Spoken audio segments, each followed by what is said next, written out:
Good day. This is a presentation on women and tobacco use, and it's co-produced by the Taking Texas Tobacco Free Initiative and the Center of Excellence for Women's Health in Vancouver, Canada. Today, I'm going to be covering a range of issues, such as the patterns of women's use, sex and gender and tobacco-related factors, meanings of smoking to women, reproductive health issues, and some general gender-specific intervention approaches that you might be able to use.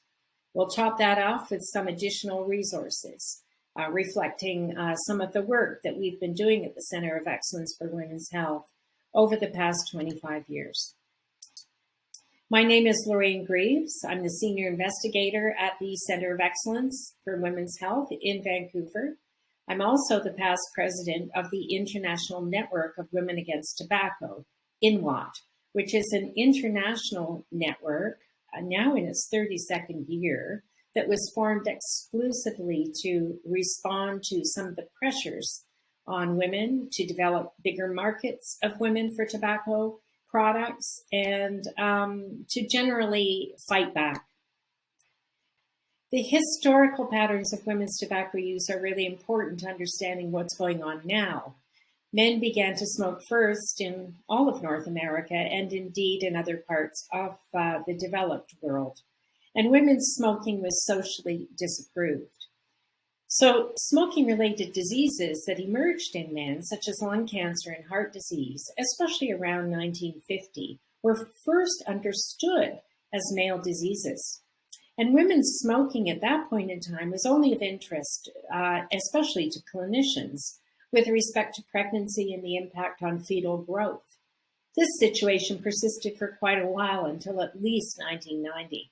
And by that time, feminist activists and women's health activists had begun to sound the alarm, saying we hadn't really done women-focused research on tobacco. We'd been confining our gaze to women in pregnancy and smoking, and this was not comprehensive enough. And we really needed to look at health promotion, treatment, prevention, research for women and girls as a group.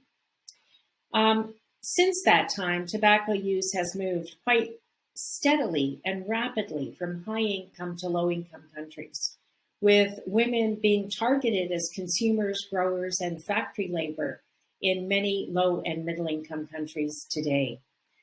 Overarching trends indicate that global tobacco use is in fact dropping, but with rapid population increases, we have, in terms of absolute numbers, more and more people both smoking and dying of smoking in the world today. About 8 million people die each year of smoking-related diseases, and about 1/8 of those are dying from secondhand smoke exposure. And in that last category, there are a lot of women, especially in countries where the women's smoking rate is still quite low, but the men's smoking rate is higher, and many of those women live in situations where they're exposed to smoke from male smokers. So women in tobacco requires a tailored approach. Sex and gender both matter to understanding women's tobacco use, and also as women's use intersects with age and culture and with race and ethnicity. Women's use is also very much impacted by social context issues, such as poverty, intimate partner violence, trauma, peer and partner influences, and mental health issues. And all of these sorts of things seem quite linked, especially among North American women, to the uptake of smoking and to the maintenance of smoking, and in some cases to inability to cease smoking. So in terms of sex-related factors, I'm referring to things that are basically biological in origin, and that includes responses to nicotine. Very distinct female patterns of nicotine dependency emerge in females compared to males. There are different responses to nicotine replacement therapy. And of course, as I mentioned, the exposure to secondhand smoke causes some sex-specific diseases, such as increases in breast cancer. even though it's also a gendered issue because it reflects situations where, as I mentioned earlier, women are exposed to male smoke in their household often or in their workplace, and they feel because of power dynamics that they are unable to reduce that exposure. On the other side of things, we're looking at gender-related factors, which are essentially social factors. Influences of women-oriented marketing have been very profound over the last several decades in the story about women smoking.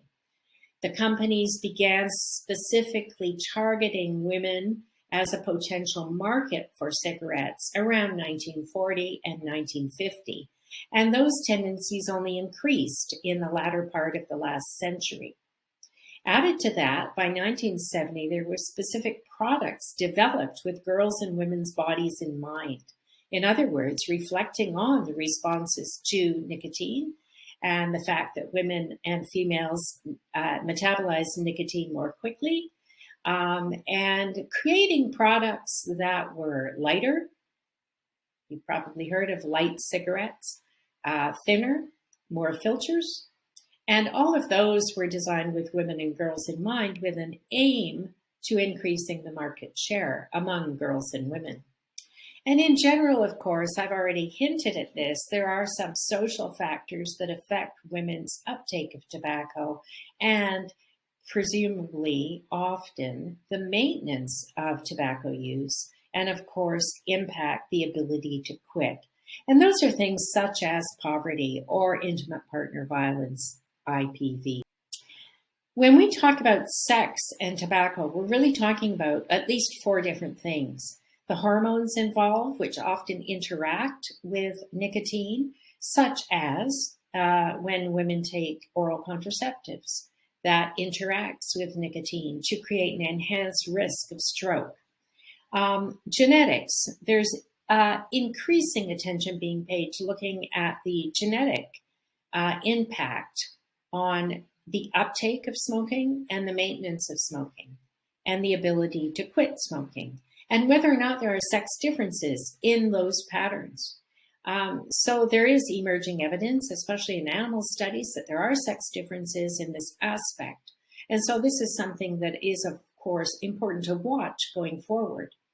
The neurobiology of nicotine. What does our brain do in response to the uptake of nicotine through a cigarette or through some other mechanism, such as an e-cigarette? And there are sex differences in the way nicotine is impacting the brain, the way we interpret our responses to nicotine, whether or not we like nicotine and smoking, and whether or not we can smoke certain amounts or feel that we cannot smoke certain amounts. So there are various aspects to this. In terms of anatomy, the female anatomy, for example, often has smaller lungs and smaller airways, and this has an impact on the resulting diseases from nicotine, such as emphysema and COPD, chronic obstructive pulmonary disease. These are breathing difficulties that are chronic diseases that result from tobacco, and they're particularly impactful on women. In terms of gender, it too is not a one-dimensional concept. It has at least 4 concepts as well. Gender identity, whether or not we feel that we are a woman or a man or a trans person, has an impact on how we may take up smoking, what style of smoking we might use, what brands we might use, why we might smoke, and in what conditions. So gender identity is an important aspect, as we'll come back to when we talk about some of the meanings of smoking to women. The roles, the gender roles, these are the expectations that are placed upon us as women or men or boys or girls that are fundamentally either constricting or freeing, depending on your place and your status. For example, gender roles can be about as simple as issues around who drives a car when a male and female person get into it, or a man and a woman, or as complex as who does caregiving and what kind of caregiving and what aspects of caregiving. So these are all expectations that have an impact, again, on patterns of tobacco use. The institutional gender that we refer to here in this diagram is that which is reflected in our institutions, such as the media, in terms of the representation of women, or in terms of politics, the number of women who are elected politicians, for example, or in general, the kinds of differential gender inequities that are related to power in public life. And of course, these things have an impact because they result in differences such as pay inequity, which persists even though there are many laws that have tried to regulate its diminishment. And then last but not least are gender relations. And there's been a fair bit of research on gender relations and tobacco use, especially with respect to uptake and cessation, to try and figure out how is it that the dynamics between genders, such as in a heterosexual couple, or such as between friends, or such as in a household, how do those dynamics affect the use of tobacco and whether or not individuals can quit or feel that they can quit? All these dimensions of diversity in this diagram interact with sex and gender interact with each other. So you end up with a fairly complex situation here, where, according to this diagram from the Canadian Research Institute for the Advancement of Women, called Feminist Intersectionality, you can begin to see how complex this can become. In the middle are the aspects of identity that I have mentioned, surrounded by systems of power, and surrounded again by institutional structures.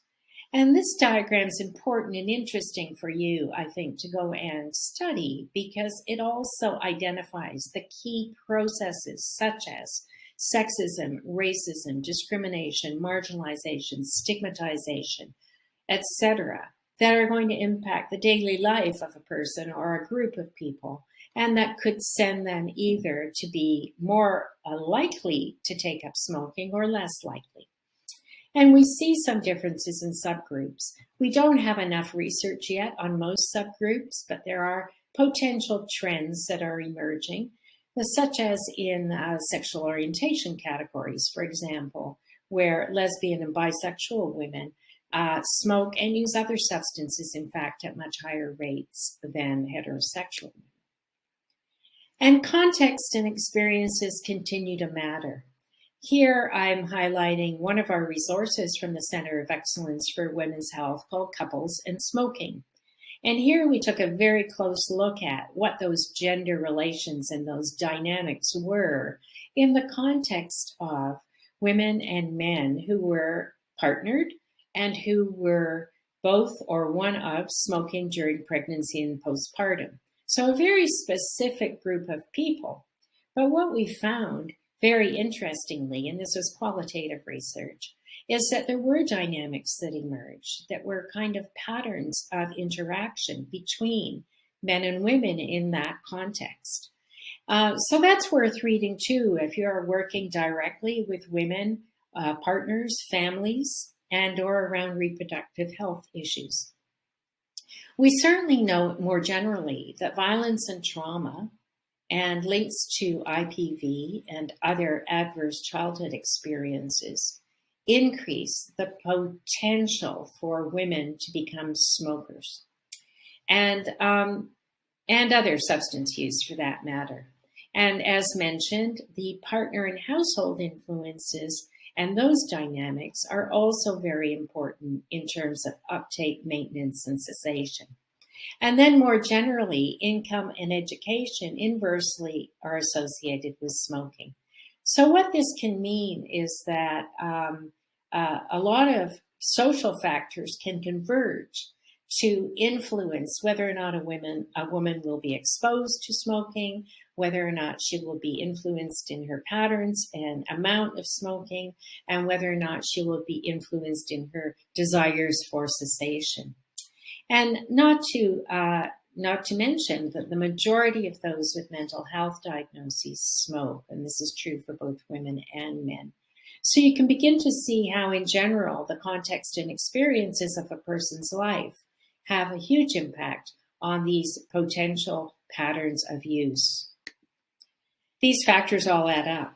Trauma and re-traumatization from a variety of current events can also play in, such as refugee experiences, natural disasters such as hurricanes or floods, or issues such as COVID-19 epidemic, or similar sorts of problems that come up and people are forced to live through. There will be coping mechanisms that some people pick up and other kinds of coping mechanisms that other groups of people pick up. And often these things are kind of connected. As you can see, if you add in the gendered statistics and patterns of violence, rape, sexual assault, along with the discrimination, stigma, homophobia, sexism, racism that I mentioned before, you can begin to see how there is an intersectional brew of factors which may lead some women and girls to smoke earlier or more often or persistently than others. It can also lead to co-occurring alcohol and drug use and co-occurring mental health issues, which are not to be dismissed because these kinds of co-occurrences and co-use issues double or exponentially increase the risks to health, and those can be substantial. In the area of reproductive health issues, as I mentioned at the outset, there has been quite a focus on this aspect with respect to women and smoking historically. And at the Center of Excellence for Women's Health, we have tried to broaden the perspective here from a fetus-centric approach to a women-centric approach.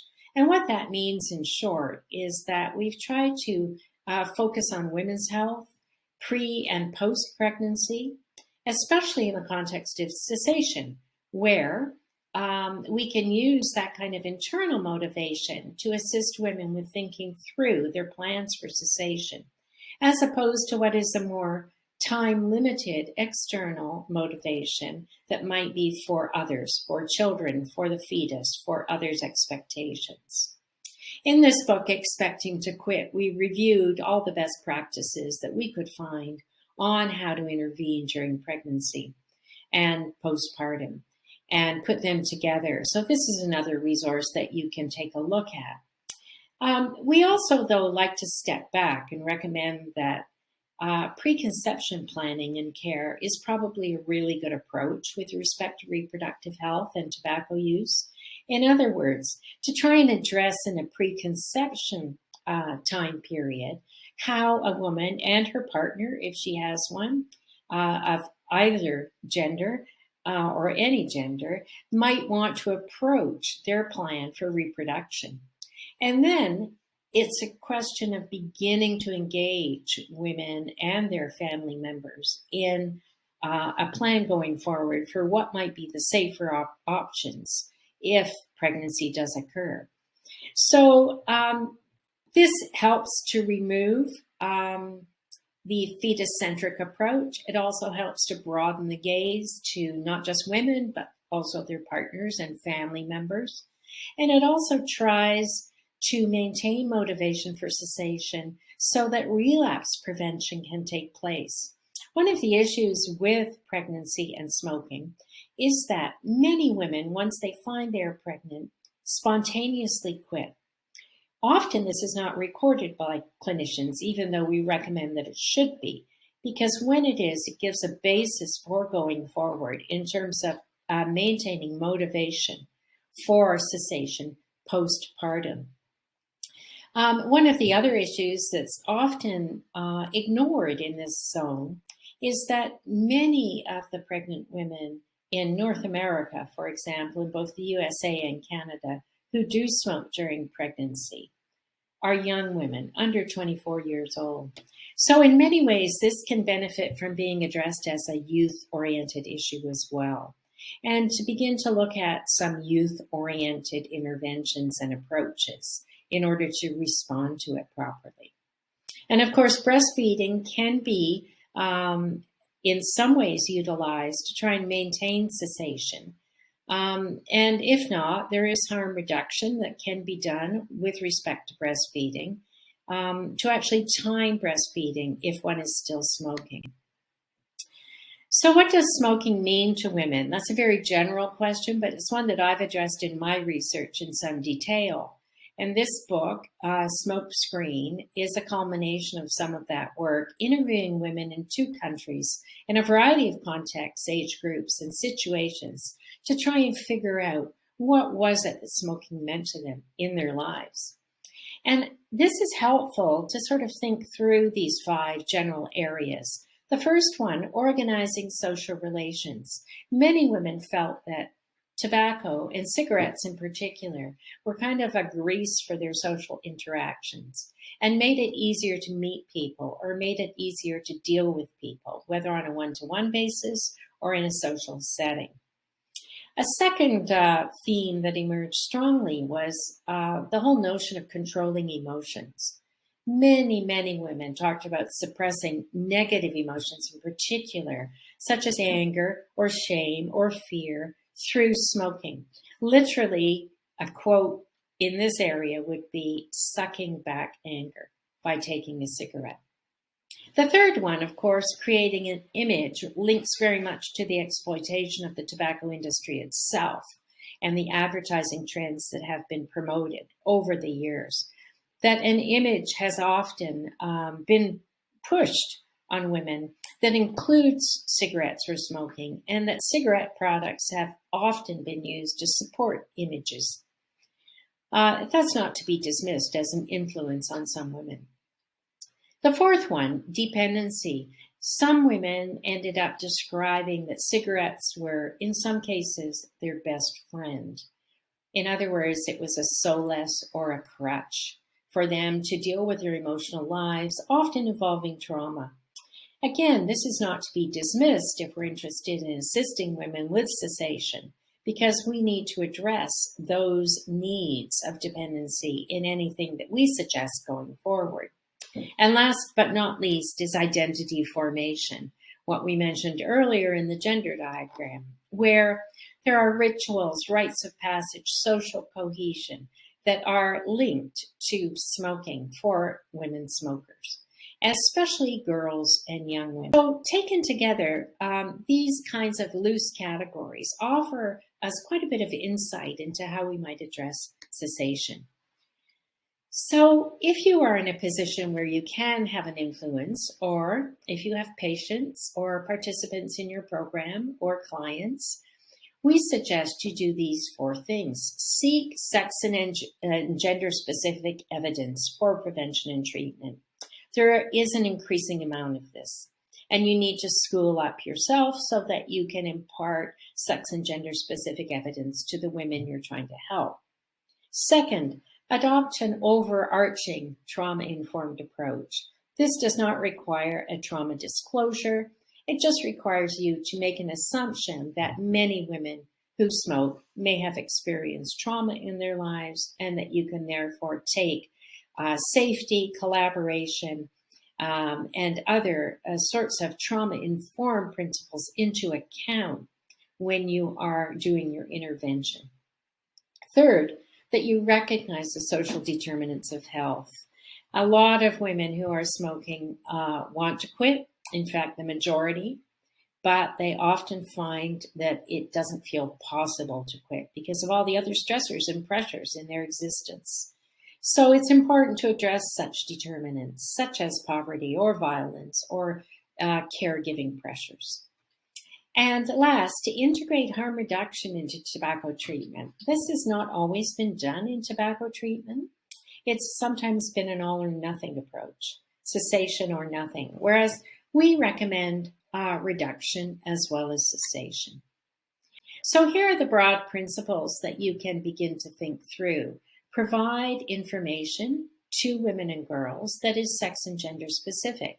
It helps to be able to say that there are specific health risks, for example, for women surrounding breast cancer, surrounding lung cancer, surrounding heart disease, surrounding oral contraception, and many other things that are important for them to know about. Harm reduction. Suggest ways for people to not only do harm reduction with respect to their own intake, but also to reduce the impact of their secondhand smoke on their children or others in their house, or to reduce the impact of secondhand smoke on them as well, which is not to be dismissed, even if they are also smokers.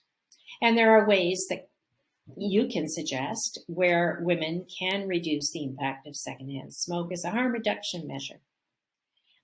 Equity informed. This is where we need to keep forefront the notion that gender inequities and other inequalities underlie much of the smoking that goes on in North America today, and that we need to pay attention to those social justice issues and identify what some of those barriers might be for the women in our care, to try and make at least referrals that matter to them, if not make overarching changes that we may have the power to make.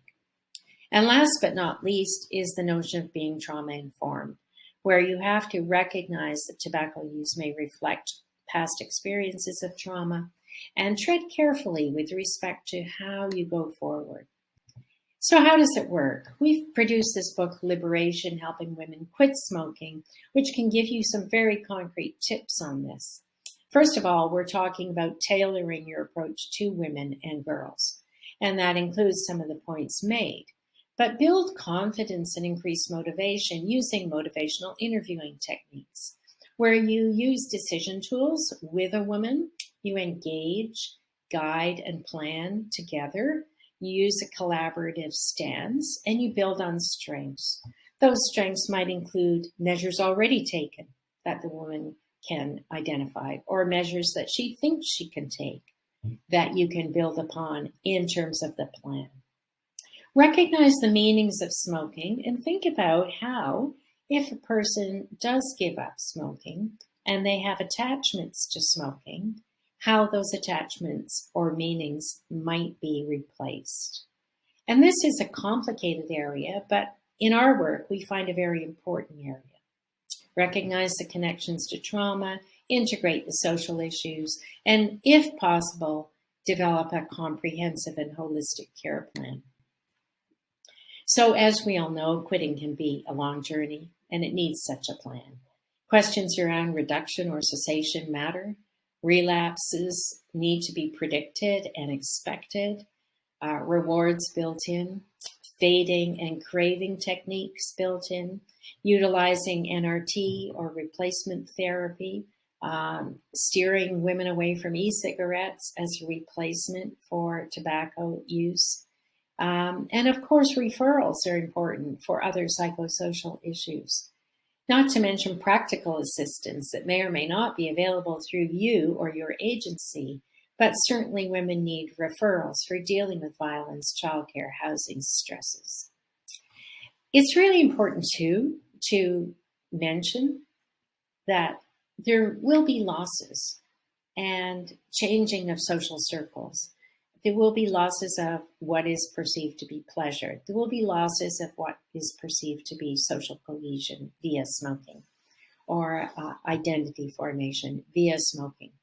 So adjusting the identity from a smoker to a non-smoker is a critical and extremely important path that you need to walk on with the woman who is contemplating cessation. So some questions to pose in that realm include, what would your life need to be like to be a non-smoker? What would you gain or lose? What could get in the way? What do you need? What can I do? Who else can help?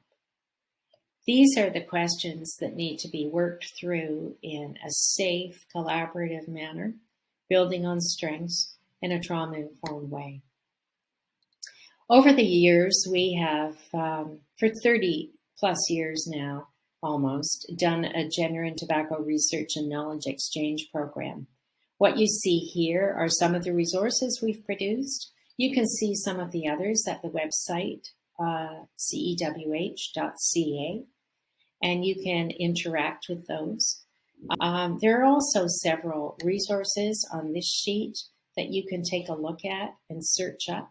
some of which I've mentioned today, and some of which you can add onto your reading list or your practice list or your practice guide. Thank you very much for listening, and good luck with your work in addressing women in tobacco in a sex and gender specific manner.